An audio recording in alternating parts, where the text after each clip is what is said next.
Thank you so much, John and Jack. So really appreciate it. And thanks, Ramon. I'm really honoured to be sharing a platform with you. I just want to say hello to Kelly, Jamelia and Sheena and anyone else who knows me. It's great to see you. Thank you so much for being here.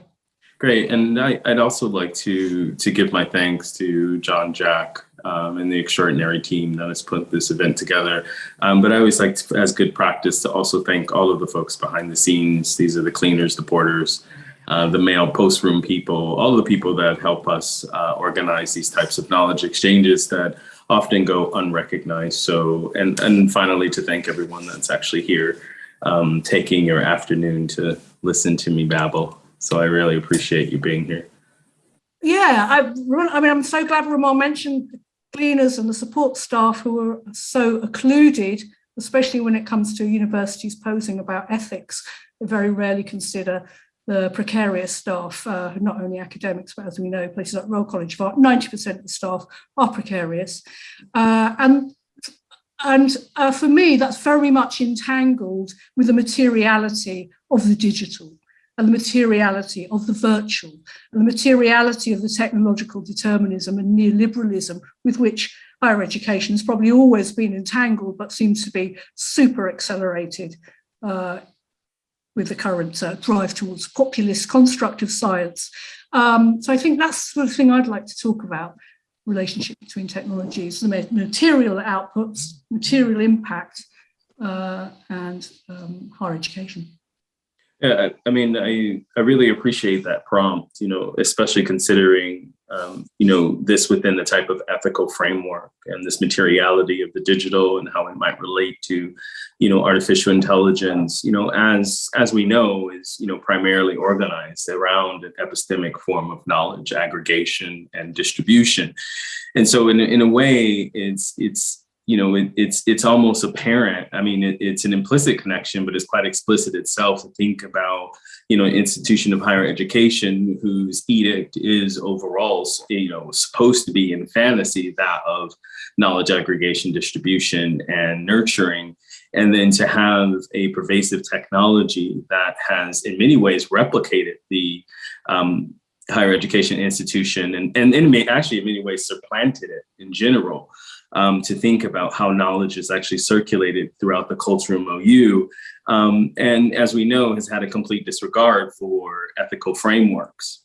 I would, however, in speaking to you, Eleanor, think about your thoughts and how this presupposition of ethics actually plays itself out within a framework of reality. I think it's tempting to think of two contexts in AI as one is a type of virtual digital space or a type of double in what we consider to be a real world epistemic. But in my research, I think it's, if we return to the primary function of being in itself, even us as sentient beings, we're always organized by almost what, this Du Boisian type of double consciousness, right? We ourselves perceive a double of ourselves, and we ourselves perceive a virtual environment. And it's quite easy for us to push that onto the digital space. But I'm curious about your thoughts in this presupposition that the higher education institution was ever. Yes, exactly. Was ever what we imagined. It's exactly, and it never was. In some ways, its aims have always been those that underpin current neoconservatism, not to say fascism, of artificial intelligence culture.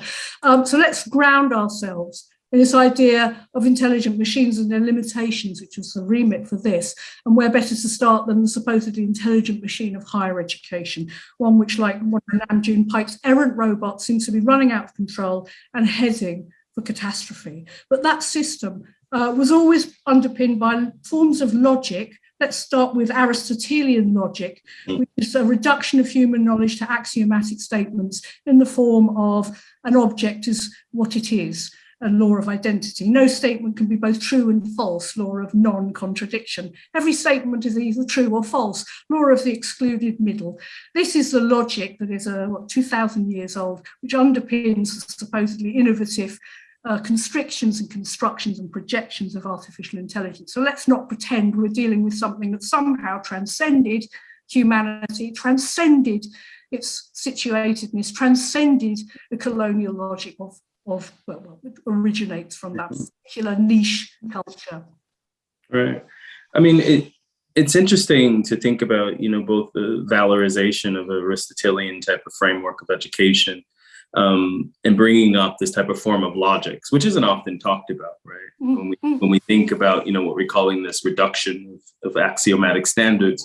But I would argue to extend it a bit and say that, in a way, I follow Denise Ferrara da Silva in thinking that this is also a Kantian problem, right? Because, and perhaps we in our higher education and even grounding this in the digital are caught between this sort of sandwich of anxiety where we're caught within these logical frameworks, which seek to reduce the axiomatic into types of coherence. And then on the other end, our effectual experience to that is supposed to be handed over to a type of colonial reason in which we're supposed to approach this, any sensory or effectual experience that we have, we're supposed to approach it as if there's some type of transcendent experience that we have yet to encounter.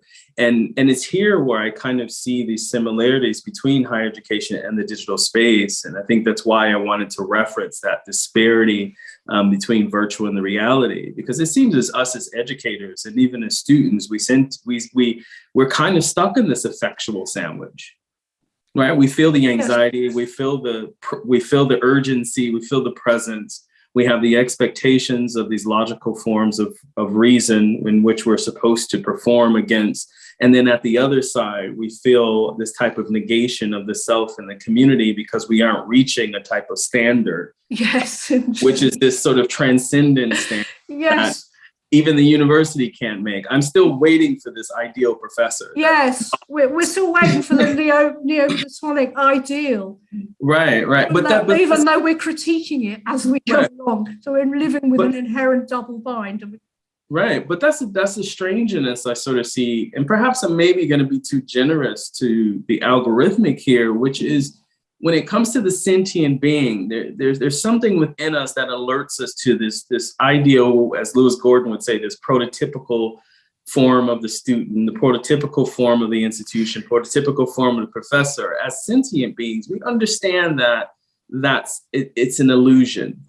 But for somehow, when it comes to the digital space, which is closer to the illusion, we tend to actually put more effectual expectations on it performing in this prototypical. Yes, it seems to be a realm of a sort of fertile fantasy.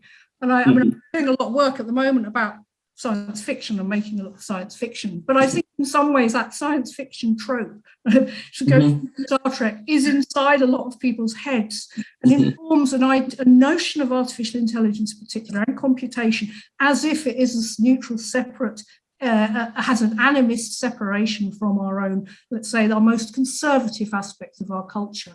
And at the same time, I think what you're hinting at was what Byung-Chul Han has talked about in the achievement society. This sort of need to have a limitless can-do within the academy, which is for both students and staff, we might add, particularly for staff who are subject to these metrics to a sort of ruinous extent.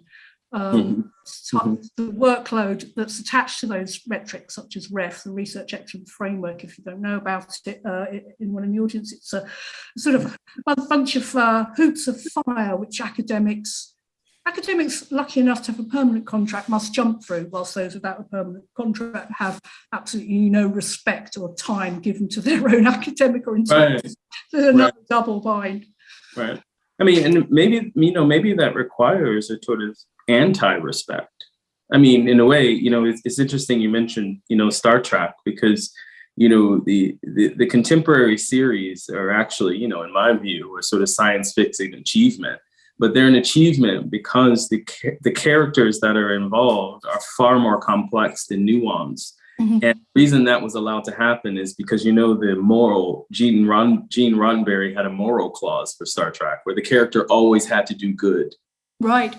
And now that moral clause has expired, these characters can now be flawed. They can actually exist. They can actually nurture relationships. And I'm wondering what we should be reaching for, not just in the institution, but also in our thinking about AI ethics, maybe we should actually be reaching for an anti-ethics, an Indeed. an anti-morality. Indeed, right? Because those ethics emanate from the same technologies as the self, which have got us into ourselves. I think as Byung-Chul Han would assert, and probably Foucault before him, is that our self-regulation is the cleverest mechanism that keeps us on track, especially in academia, where we're so tied up. I know I'm tied up with it because I've been brainwashed into being tied up with metrics of merit and a construct of high performance, which I don't really believe in at all.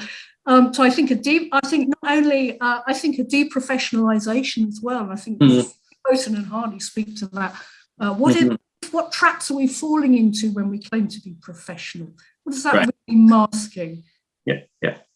Well, I think it's, what's interesting about that. I mean, I had a student just, ask me just yesterday, was sort of picking up on, Paul Gilroy's thoughts about the utterances of language as a person of color in an academic space, which again is, utterance of language within, artificial intelligence, how one negotiates that space.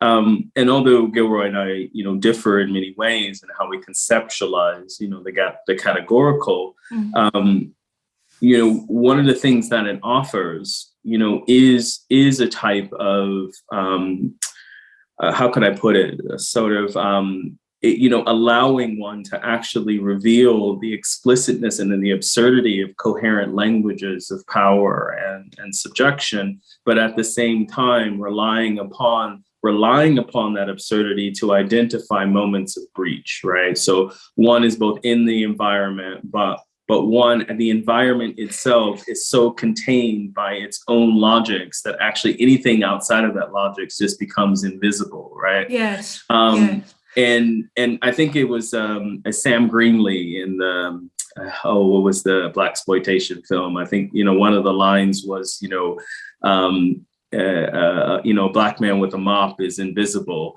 Or it's something I'm gonna summarize, but basically saying, a black man with a mop is unseen, but a black man with a smile is damn near invisible, right? Because it's like collaboration. Right. And I think about that, sort of riding the waves of this coherence and incoherence in this idea, but the consequence of that is that one must then presume that there's no escape from this type of mythology. I mean, Foucault, in a way, I think Foucault's mistake was that he didn't get royalties for the amount of people that would actually embody politics. Right. Indeed. I mean, I don't think you realize the extent. Yes. Actually, which. Yes. But the absurdity. I mean, I think many things show us the limitless capacity for the majority to not be challenged by the absurdity all around them. So I'm beginning to despair that, with the COVID epidemic, what has to happen before the absurdity of our current system leads the mainstream, the majority, those in power, to any kind of redress. And I think we talked about this earlier, Ramon. One question was, what do we have to feel positive about? Sorry for. I mean, I think in a way, it may lend itself to being quite cynical, but I think that, one of the sort of fortunate aspects is illuminating the desperation in itself. Because we tend to think of these sort of meta systems, because they're so pervasive and because they occupy all of the languages of understanding, perception, sensory, so on and so forth, is we tend to think of them through this sort of Hegelian logics of this, master-slave kind of a logic, whereby, if we look at the sort of everyday epistemic actions, it lends itself more to desperation, right?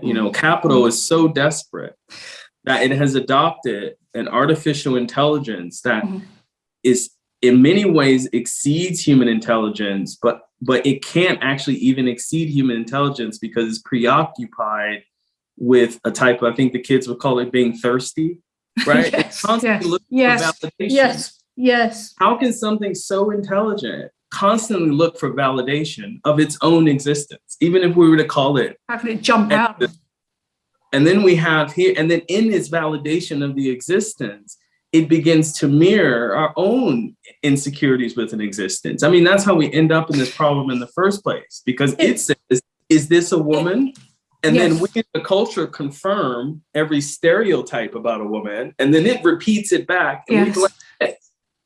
Yes, and Sheena's just said that's the question. How can we think our way out of those restraints? And my perception of artificial intelligence, from having mistakenly spent some years researching it, which I now think was a waste of my time, was that, call me cynical, was that Call me in a few years. Statistics cannot jump out of itself. It can't. It cannot surpass itself. So those restraints that Sheena's asking about, whilst we rely on Neoplatonic statistical modelling of our world, or indeed any modelling of our world, we cannot jump out of it. We cannot jump out. Infinitely indexalizing, says John. Right. But also, it's, speaking of science fiction, it's, even if we were to go into the tropes of, speculation with the science fiction, I mean, every hero story is based off of the impossibility for hypervisibility outside of these logics of reason, right? I mean, that's why the empire fell.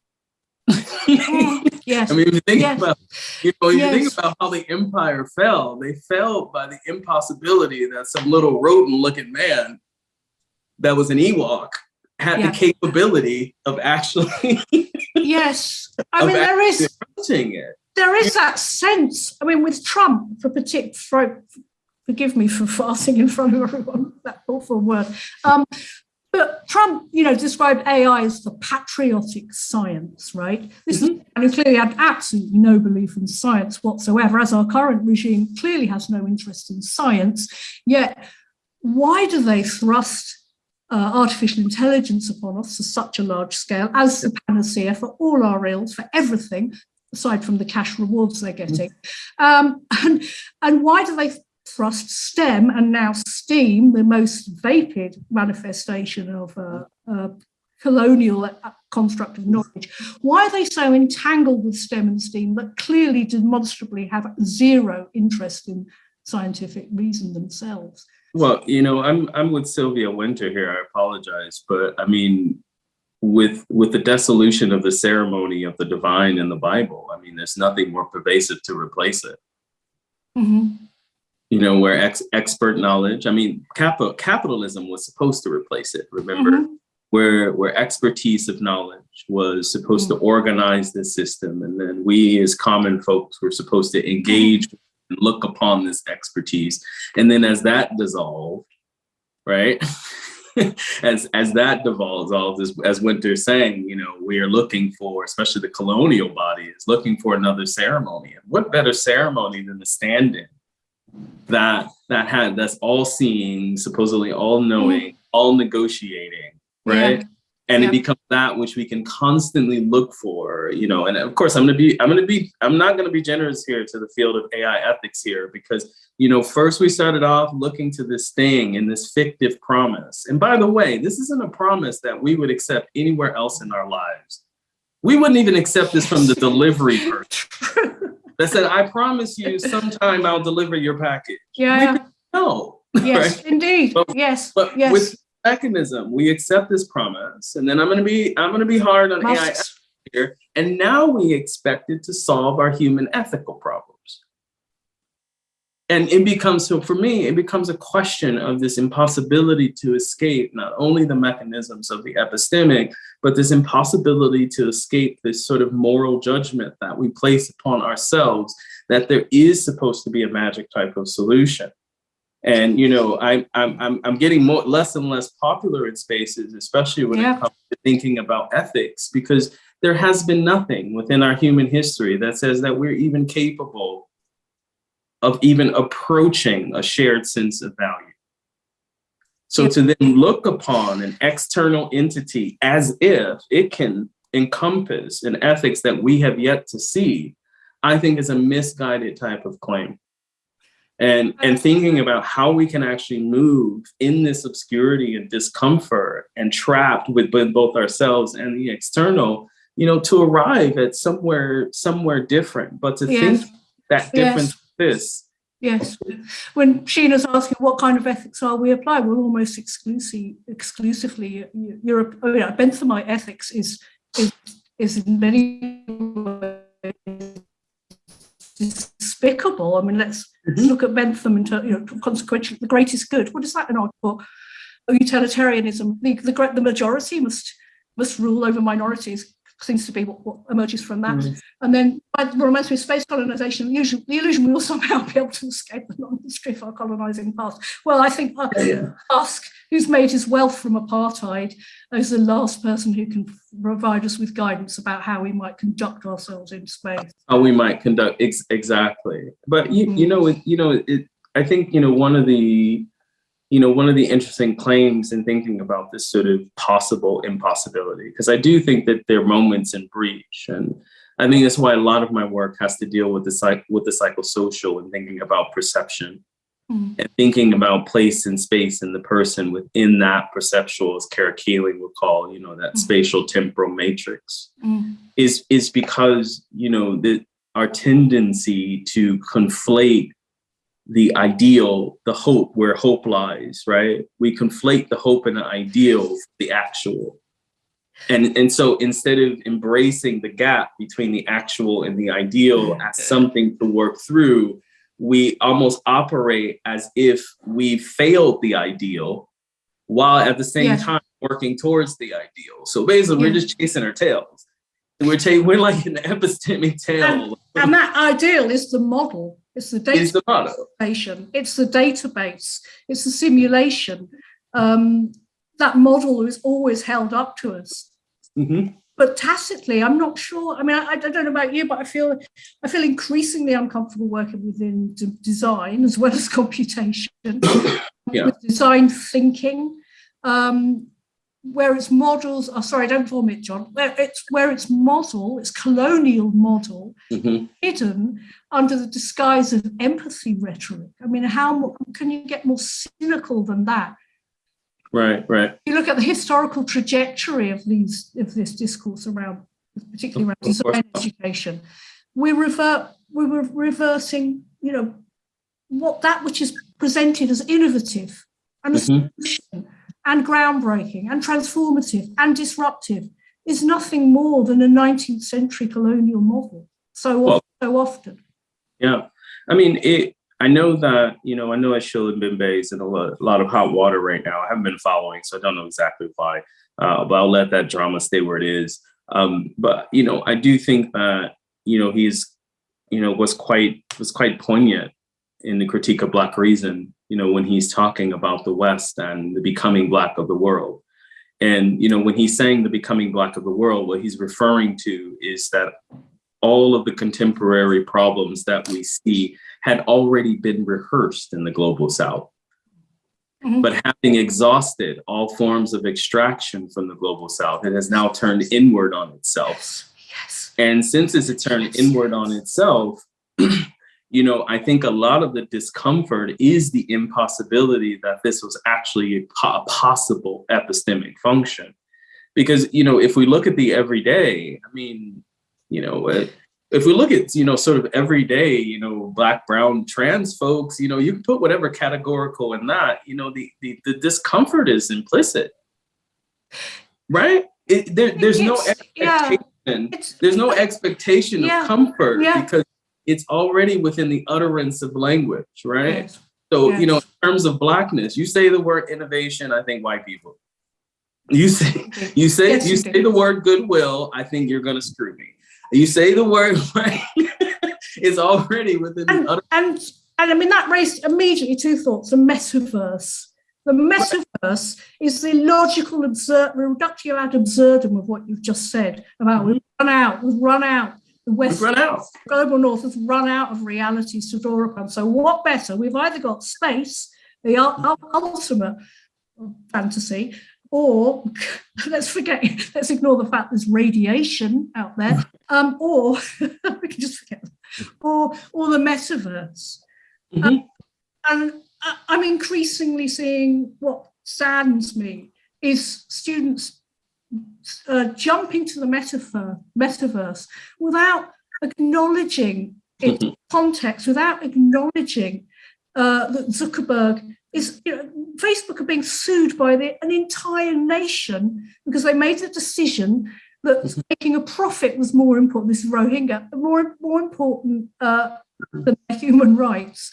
This is a person that students are saying emanates this empathy, which will all suddenly $150 million, which will all suddenly enter this virtual space, a surveillance space, where, by the way, we have to have an avatar with the construct of a resemblance to ourselves. Yeah, but let's be clear that if Facebook only operated on the African continent, we wouldn't care. Yes. Let's be clear. Absolutely. This is only Absolutely. this is only absolutely right. Yes. If the metaverse was to create peoples of the global South into a virtual reality, trust me, all have house cleaning in the metaverse. Anything else? Yeah. We would not be. And likewise with COVID. If as some an epidemiologist recently said that, she said if COVID had only ever been in Africa, nobody would give a shit. Nobody care. And how do we? And I think that is part of that becomes part of the complicated discomfort and recognizing actually. And I think that if we're to arrive at a shared sense of value, I think one, as you say, it's very important for us to understand this historical context, but understanding it in the sense of Audre Lorde is basically saying, sitting with the anger, sitting in the room, hashing this out and understanding that this is the world that we have created. And we can't just deny that this is the world created. We can't deny the processes that have led up to this type of creation. And I think in that sense, understanding that, we can at least open pathways to think about a new type of future. But academia chooses to have this double bind or this split where we know that big tech corporations are collaborating with alt-right, with fascists, with racists. We know that Facebook is implicated, or Microsoft or Google are implicated, or any of them are implicated in the immigration authority in America, which separates children from their parents. We know that, or the body, the institute knows that, academia knows that, yet still makes that choice. Well, still makes, because and I think implicitly, it's, part of the reason is because we make that choice. Mm-hmm. If we look at the last few years and this sort of, I guess what you could call, a rise in the far right or fascism, it's an impossible stance. I think in the perspective from the global South, I can't speak on behalf of the entire global South, but from that perspective, it's frustrating because one is a historical amnesia. It wasn't that long ago. Two, is actually thinking about, going back to this sort of Kantian type of reason where society is organized around win or loss. So the certain entities in the West won the war. And so therefore, just like the Avengers, all of the disappeared. Yeah. They just went away. Right? It's a gift that keeps on giving. And it just didn't exist anymore. And so, and this is the same thing with, the Trumpism that you're saying there. These people have always been there. These people have multiplied.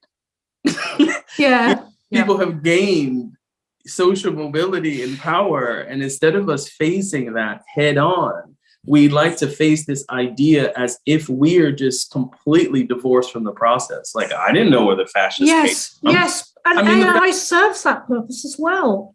Because whilst it replicates the status quo and it replicates fascism, racism, transphobia, sexism, whilst it replicates all of that, do you notice now that those who are constructing it claim a distance from it? Well, that's the algorithm. And universities have brought this great effect.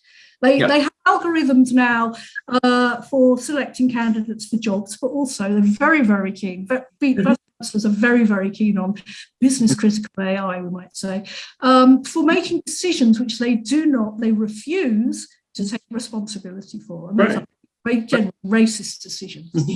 And I think that's why, I think that's why, I'm not pro algorithm, but I'm also not anti the algorithmic for this exact reason, because there needs to be more time for the decisional framework. And I think that's based upon the everyday epistemic utterances of language, because while collectively we tend to sort of focus on the ethical performance of the algorithm. Yes. I have yet to hear the algorithm replicate what a human hasn't told me somehow in my life. Exactly what you mean. Yes, exactly. Like I can't. Exactly. Like everything it says and does. Exactly. I've seen outside of it. Exactly. That's what it's designed to do. Sure. Right. So the idea of debiasing AI is missing the point of it. We're completely missing the power structure. Now, do we want it? I'm not sure we want to amplify these things, but to assume that this is where our focus should actually be, and I think in a sense of an affirmative type of hope, right, is that by seeing these logics, as you and I are discussing, that we might be able to interact in the future for actual prevention. But we have to get rid of this mask of complete ignorance. So for instance, I'm being quite provocative today, but to me, Mark Zuckerberg makes sense. Because there's a logic. Historically, in a colonial world, I have yet to see a white straight man lead anything epistemic that has been of value. Exactly. Right?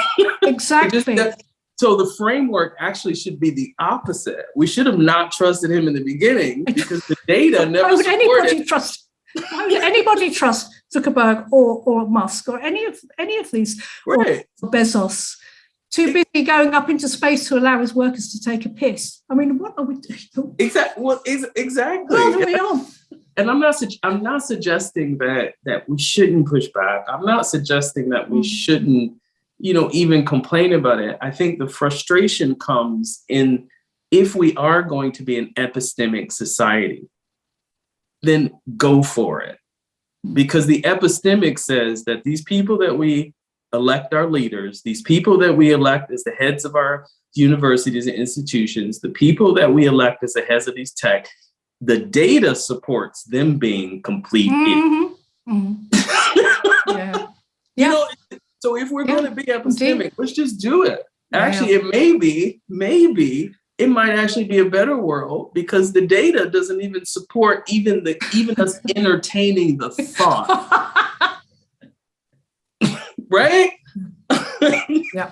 I mean, can I ask you, Ramon, the emphasis on language. I've got this quote here. For many non-European epistemic traditions, the reduction of reason to language and abstraction is irreconcilable with the relatedness of land and flesh. This is Davidson Todd, 2017. Irreconcilable with the concept of place thought, the non-distinctive space where place and thought were never separated because they never could or can be separated. Place thought is based upon the premise that land is alive and thinking, and that humans and non-humans derive agency through the extensions of these thoughts. That industrialized capitalism makes us forget our entwined relations and dependency on this body of the earth, but we are surrounded by rich traditions and many people have not forgotten this vital lesson. This is Todd and Davis. Does that resonate in terms of the relationship to language? Yeah, I think somewhat. I think it, I think it's, I think the idea of place and thought, in this sense, in the inseparability between them, I'll sort of put my Fanonian hat on and actually say that the privilege of even identifying place in thought is a colonial privilege, because place is always contaminated by colonial thought, and thought is always contaminated by colonial thought. So the separation itself, to me, wouldn't be one of one's interconnectedness with those two, but one's disconnection with the psychosocial effects of colonialism, right? Before one can actually capture that type of space. But it makes me think of Keeling again in Queer Times, Black Futures, and she opens that text with that very powerful introduction. And she's basically saying, I think to summarize, she says, we were never meant to survive. We were meant to change. Our existence was a nihilistic existence, which meant that we were supposed to, you and I, the whole point of this exchange is that you and I and everybody on this call would be a different person than we were when we started it. And so the original us was never meant to survive. And I think that in a way that transcends space and time. Right? And place in a way, because it says that I have an openness to my own annihilation, understand limitations. Yes, indeed, and space and time, in some sense, a sort of vector that places us back in the second order knowledge. Right, and there's always residuals, right? We still retain residuals of us. I'll carry this conversation with you throughout my entire life, right? Yeah. But I hope that it's an iteration. I hope I'm another version by the time I get to the end of my life. Yes. That both contains our together, but also seeds it, right? Yes. I mean, John and Sheena, you're sort of suggesting we're sort of trapped. Are you suggesting if we open it up, we're sort of trapped in language? It's like what academics were trapped in language. Exactly. And this is why I'm still not satisfied with throwing out Fanon, because I mean, this is exactly what he said. We're the problem. Yes.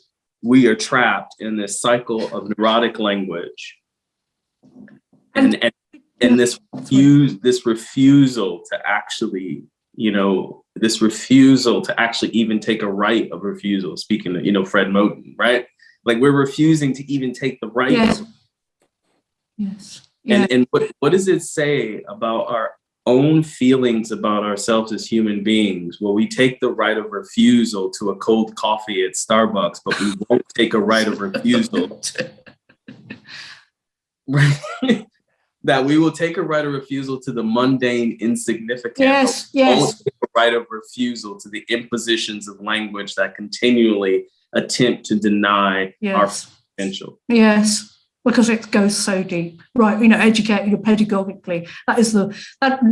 Language is a very definition of being sentient. I mean, people like Temple Grandin write really well about that. That as someone on the autism spectrum, not liking language in that sense is non-human. Right. It's the very definition of being human, and written language, the definition of being civilized. Right. Well, I mean, you're talking about the old, what this is Guattari's, main takeaway from the class, right? Imagine, we could say whatever we want about post-structuralism. We could say we're over Guattari. Maybe it's art's fault because we did all kind of weird performance gigs based on body without organs. It's our fault. But you have to admit, like the actual psychosocial break for Guattari, the moment he actually realized that the schizophrenics were closer to reality because of the language. Because the languages of their existence actually, language couldn't contain the experience. Yes, and language is the logic. It's a sort of constant reminder that there is that we're not right. That we're not right. Yeah. And if we psychosocially invert that relationship, then language just becomes it is something that circulates within the cultural milieu as a guide.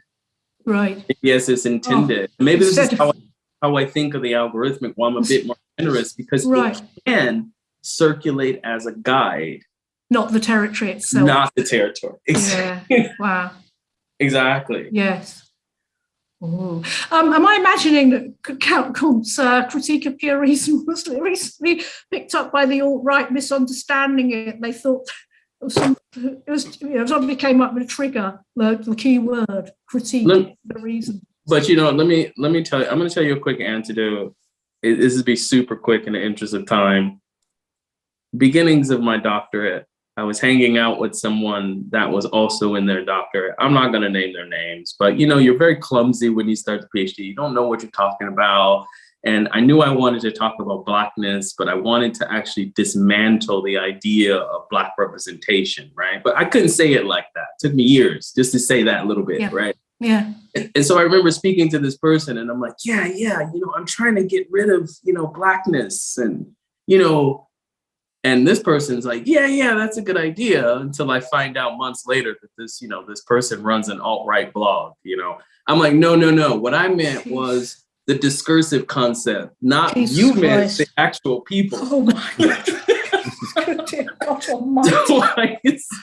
So I could see how it teeters a very fine line. Yes.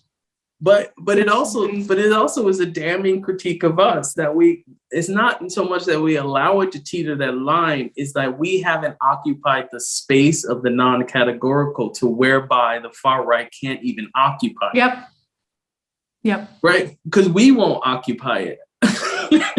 Yes. We're driven. Even the possibility of we could fill it with flowers if we want. You can't function in academia without occupying that space one way or another. Even one way or another. Precarious contract. Right. And then to think about the sort of, discretization, I've said this in other spaces, thinking about, far right logics and their accessibility. I mean, far right logics are quite, for far right logics to be so violent, they're quite non-judgmental. They don't care who you are. They don't care what class you are. They don't care what race you are. They don't care gender, sexuality, as long as you adopt the ideology of their violence. At the time, yeah. You are in the club. Yep. When it comes to left politics, we got to know everything. Yeah. We got a 56-page application. I need to know how you feel about Christmas trees. I need to know how fascism is a brutal binary logic. You're with us or against us up until the point. Right. You're in. I'm loving this. And I also get the sense that we could do another 2 hours on this. There's so many great comments. I know. Is it, do you feel okay that we could open up to some of them and hand over to Al maybe for a bit of response and questions? Does that feel okay, or is that interrupting? I'm great with that. Okay, guys, thanks so much. I have a question from Mushon, who was one of our excellent speakers yesterday. AI ethics may be a way to make systemic oppression and bias more interdisciplinary. Before we didn't even look at it, but now that we run it through automation systems, there is more calls for scrutiny. What do you think is winning, black boxing or public scrutinizing? And how can we tip the scales? Are they separate? I mean, that's all I would... Yeah. Do you mind if I go first on that? Please do. I mean, I think part of thinking about, AI ethics, I think the idea of scrutiny is very important here, and the idea of looking, as we talk about, visibility and language and so forth. There have been very important people, most of them women, who have been looking at this well before AI and machine learning were conceived. We just didn't listen. And I think we can't confuse that with it being accessible, because it's always been there. What we witness now is a more pervasive adoption of those ideas and pushback, which has now become, sort of organized under the idea of AI ethics. So once again, I sort of join a sort of rich tradition of feminist literature and even Black feminists to say that basically they're the soothsayers and we continue to ignore them. So I'm a little less generous in this being a new problem. Yeah. Now, given that, to think about what, is there a difference between, the black boxing and public scrutiny is, I think what these people have taught us is that actually it's not a black box at all. Exactly. And it only appears to be a black box. Exactly. Right? Exactly. And I mean, that's how feminism started, right? Gender is not a box. It's not a black box. Exactly. It appears to be. Exactly. And as that transferred into the epistemic and technology, what they've taught us is that actually it's not a black box. We can actually learn machine learning. We can learn AI. We can actually test, even if we don't see the proprietary algorithm, we can test it to see how it performs. If you don't believe me, go test your Spotify after this count. Yeah. See how long the computational lag is. Right? But in that sense, I think that the public scrutiny itself is a misplaced scrutiny. And I think that's the point I'm trying to make is we're scrutinizing AI, which is itself is only mirroring our sentient behavior. So what we should be scrutinizing is our own behavior. Yeah. And based upon that behavior, then enter into conversation about our expectations with AI. But we're expecting it to be something that we haven't even achieved. Yeah. Well, my response would be, in terms of AI ethics, look what happens to people who really point out what's going on. They lose their jobs. They get trolled. Timnit Gebru, Mitchell, they get sacked. They get treated like shit if they point out. Is this a sort of some strange trick going on? Someone like Google employs you to do AI ethics, and when you point out, as Timnit Gebru et al. Did with stochastic parrots, that not only do large data sets not solve the problem of reproduction of bullshit, racism, surprise, surprise, they make it worse. But they're extractivist and unsustainable in terms of the pure consumption of energy use to go through a massive data set. They got sacked. Yeah, exactly. I mean, same thing at the university, right? Yeah. I mean, imagine you're hired based on decolonizing or diversifying the curriculum as, a woman, a person of color, trans person, so on and so forth. And the moment you open up your mouth, the moment you open up your mouth to do what they hired you to do. Yeah, absolutely. Yeah. You're out the door. Well, they can't like Sarah Ahmed said. Right? Yeah, exactly. Try complaining in academia. I'm sure we've all had a pop at it. You'll become subject to a counter complaint before you've even shut your mouth. Yeah. That's how power works, regardless of whether it's AI, HE, or, sorry for being slightly obvious. Yeah. So I guess sort of where I'm leaning, it's like knowing that's that type of awareness that I'm referring to. And that's awareness that's prior to any type of judgment. And it's like, if we stay always aware of those mechanisms, I'm talking in the front of consciousness. I'm not talking, we're always unconsciously aware, but in the front of consciousness, kind of affirmative breaches can we have and navigate through that? How can we then navigate through that terrain? But I think that's what I'm saying. This clouding of expectation comes in and it disrupts that entire process. And then what's left is just this effectual anxiety that this is where it's supposed to be. I mean, in a way, maybe, I'm gonna be provocative here because there's no way in this sense that, old industrialists had it better. They had a shit time as well. Yeah. But the one thing you could say about the factory worker in Detroit is when they walked in the door, they had no expectation that Henry Ford was their friend. God. They knew that they're going to probably lose a leg. That's the rise of the PR machine. The PR that's behind all this. The more despicable something is, the stronger the PR network that supports it, including in HE. Right. The proclamation of equality and anti-bias and all the rest of it. I think that is a really bad university. Yeah, I mean, I think some healthy skepticism with the university. It's like that. Keep that one eye open. That at least, yes, there have been incremental improvements in the space, mostly by the people who are on the ground. We're not talking about senior management, we're talking about the people on the ground that are making this happen.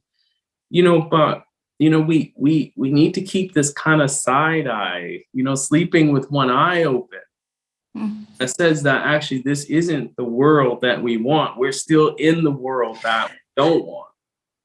And I can't confuse the world that I want for allowing me to close my eye and then sort of walk around as if, these types of mechanisms are there. And I think that allows certain types of, if we are going to achieve a type of refusal or fugitivity from Moten, that, Moten already told us clearly. I mean, he said it in the first line in the break. To summarize, he said, imagine there's nothing wrong with XYZ.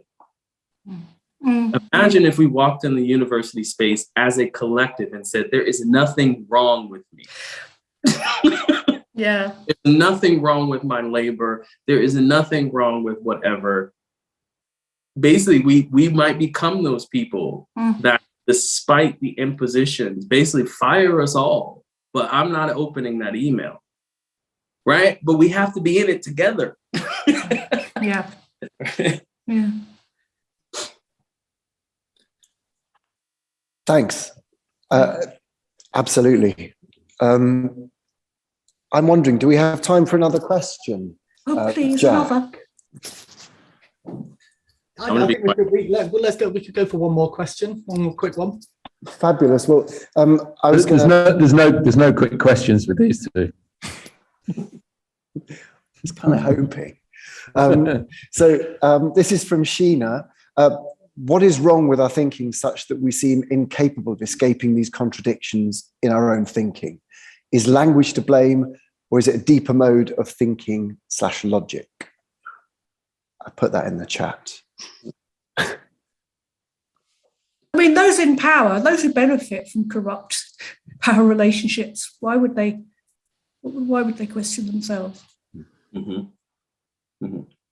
I mean, I think as well I agree. There's no motivation for self-referential, type of questioning. But I don't think that we're actually incapable of escaping. I think that we're enclosed. I think that we lack an understanding of even the possibility of escape in itself. And I think that's, for me, it's an act of thought prior to even the epistemic planning of what escape might be. Right. If one cannot, and I think this is, for me, this is where Moten and Harney are leading with this right of refusal. If one cannot even accept their potentiality to refuse, then even the idea of refusal is nonsense. And I think in that way, it's a double enfolding on itself, right? So the act of being incapable would then be an act of actually identifying one's own capability in one's own ecosystem, breaking the relation between that capability and the external milieu. Yes. Understanding that what appears perceptually to be inescapable in the external milieu is actually fragile and also in flux, accepting that the self is in flux. And if you allow the self to be in flux while the ecosystem is in flux, there will be a point, maybe you will be 96, but there will be a point where it will collide and there will be a breach. But that's the appeal of populism, presumably. Yeah. It shores up an identity, so you have a fixed identity, and other people's identities is not as special, as fixed as your own, and you collude with your own oppression at the same time. Exactly. But the example of the breach of language, I mean, this is what Glissant told us, right? With opacity and creolization. I mean, even if we were to think about, it's inappropriate at this point to call it kind of a queer community because that's limiting, but we see the escape happening in real time. I mean, every year we keep adding a letter, don't we? Yeah. Yeah. You think everyone's going to be in there in the end? We're going to run out of letters. Well, that'll be good. We're going to have to actually go to another, because actually what it's informing is the incapability of that, that symbol to contain. Yes. Let it grow longer. Yes. But we keep seeing it as the imposition. I have to create another language. No, we actually need to see it as the potentiality, which is the necessity to create the language, which also is the impossibility of meta languages to capture. Right. And, and in that sense, actually, forget the English language, forget other language, put Vulcan in there, put something else, right? Cleon, anything you can imagine that allows one to connect to community, but also allows one to obscure the possibility of capturing it. Post-human talk. Live long and prosper. Too many Star Trek references. we might have to round it off there, folks. We have some the next conversation lined up.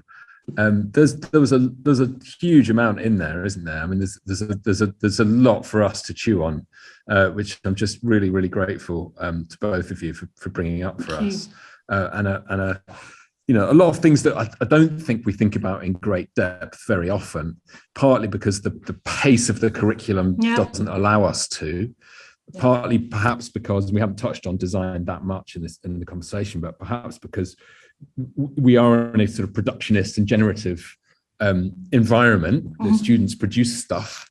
It came up a little bit yesterday that we're all moving so fast to maybe fulfill the criteria for assessment and for evaluation and success.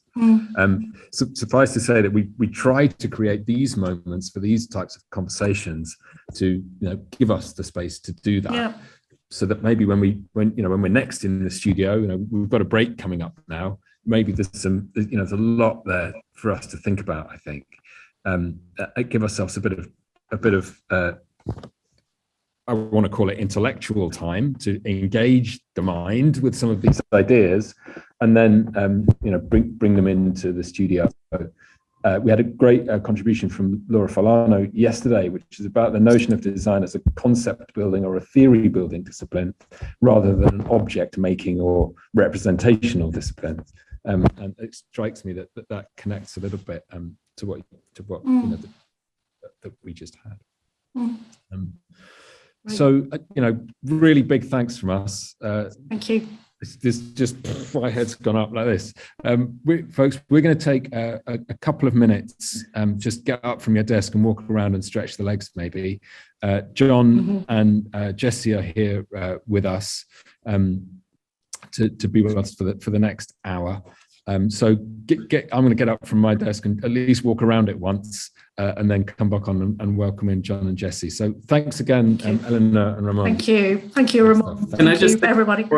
Before we get off, can I just say, I've been waiting for this moment to be in conversation with Eleanor, and Eleanor's extraordinary work for some time. Me too. So my absolute humbling pleasure to be here. Me too. I'm humble. Thank you so much, Ramon.